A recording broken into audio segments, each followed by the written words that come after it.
Hey everybody and welcome to Chairman of the Board. Today I'm talking about Raccoon Tycoon, which is an economical style game. It plays 2 to 5 players, takes about an hour and a half to play, and it was released in 2018.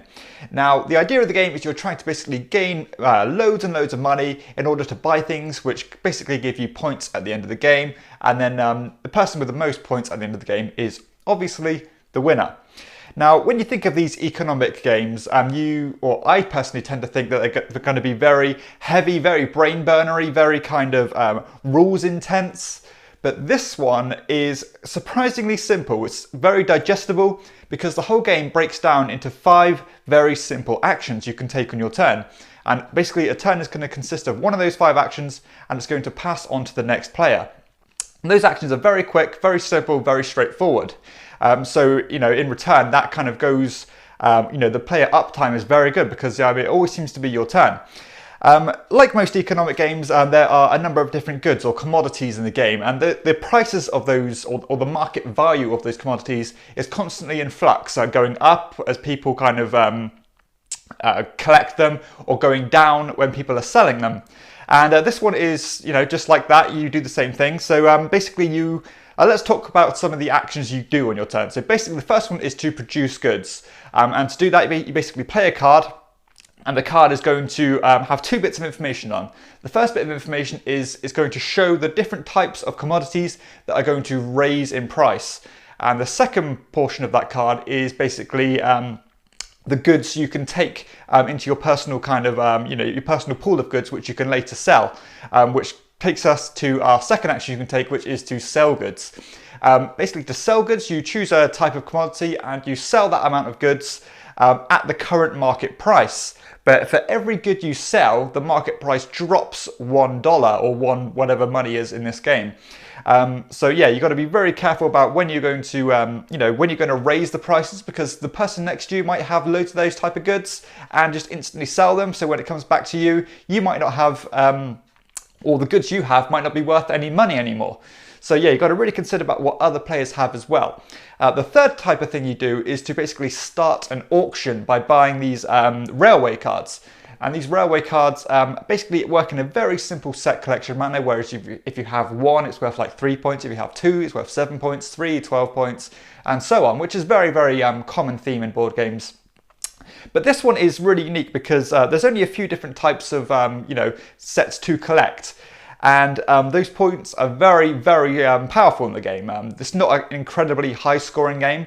And if you have a full set of cards, it's, particularly powerful strategy to take. But obviously you need to have the money to outbid the other players. And not only is it important because you want to start these bids to win them yourselves, you've got to be very careful about what you allow the other players to have. Because if they have 2 types of a certain type of card and they start an auction for the third one, that card is going to be worth a lot more to them than it is to you. So, being careful about what you allow the other players to have is very, very important, because you can just hand them the win if you let them have it too cheaply. A really, really cool and intense auction mechanism in this game. The fourth type of action you can take is to buy towns. And these towns are basically bought by trading in goods. And if you trade in these certain types of goods, you get points in return. And if you pair those points with one of the railway cards, then you get an additional bonus as well. But the cool thing about this is you've got to be very clever about when you use this action, because it's very it's more efficient if you take this action using goods that are not worth so much in the market at the moment. Because obviously, when things are worth a lot of money, trading them in for one of those town cards isn't as kind of a good idea as kind of selling them so that you can kind of start an auction to buy one of those railway cards. It might sound a bit convoluted at the moment, but I assure you it's very, very simple. And the balancing act of when you're going to buy, when you're going to sell, when you're going to start an auction, when you're going to trade in the goods is really, really important and interesting. The final action you can take is to buy a building. And now this is where the real flavour of the game comes in, because not only are the buildings worth a point each at the end of the game, you buy these buildings by trading in money that you've accumulated. But the buildings also give you a very, very cool, very interesting, very dynamic abilities, and you can get a real nice engine going. Some of these abilities are such as you can sell maybe 2 commodities at a time, or you can raise the price of a commodity before you sell it, or maybe you can collect more goods when you produce. So they're very, very powerful, and I really like games that have interesting engines you can build, interesting powers you can have that nobody else has, and this one really does do that. I mean, those powers feel very, very lucrative and very kind of almost swingy in a way, but not in an imbalanced way, which is what I really, really enjoy when you, as I said, when you have your own engine. You don't like the kind of boring, tried and tested things, such as, gaining one more type of good, whatever. Yeah, I mean, that's fine, and it's very useful in this game, but the different kind of abilities on these are very, very dynamic, as I said. So yeah, I'm very, very impressed about the kind of meat on this game and the decisions on this game in such a simple framework. The kind of economic kind of feel to it is really there. I love the way the market is constantly changing. As I said, you've got to be careful about when you are racing the market, not to give your opponent loads and loads of money or the opportunity to sell goods for loads of money. Yeah, just really, really kind of just a nice kind of introduction to economic games, but without being too dumbed down. And I really, really like it. It really hits a sweet spot for me. And I was very, very impressed about how the game works, how it ticks along, how they've kind of boiled the whole kind of feel of the game down and the decisions down into those very few choices. As I mentioned earlier, the downtime in this game is really, really low. I mean, fantastic engagement on this one, because not only are you, obviously, the turns are going around very quickly, but you're constantly watching the flux of the market and what goods you have, to decide whether you're going to produce or whether you're going to sell. So yeah, really, really like that. I like the way that you can kind of very tactically decide to start auctions when you know you have more money than other players do. So you're pretty much guaranteed to get the card you want, but of course you're going to have to pay for it. And yeah, the game just has a very nice flow and a very nice uptime to it. The playtime of the game is pretty much on the money. I mean, it does feel like a quick game, but it does take that kind of hour and a half time, which, is pretty much the sweet spot for me. But yeah, I mean, no real complaints about the timestamp. It's not a really quick game, but it's not a really long game either. And replayability wise, there is loads of different kind of strategies you can go down as well. You can really focus on getting those auctions or winning those auctions to get the railway cards and pairing them with the town cards.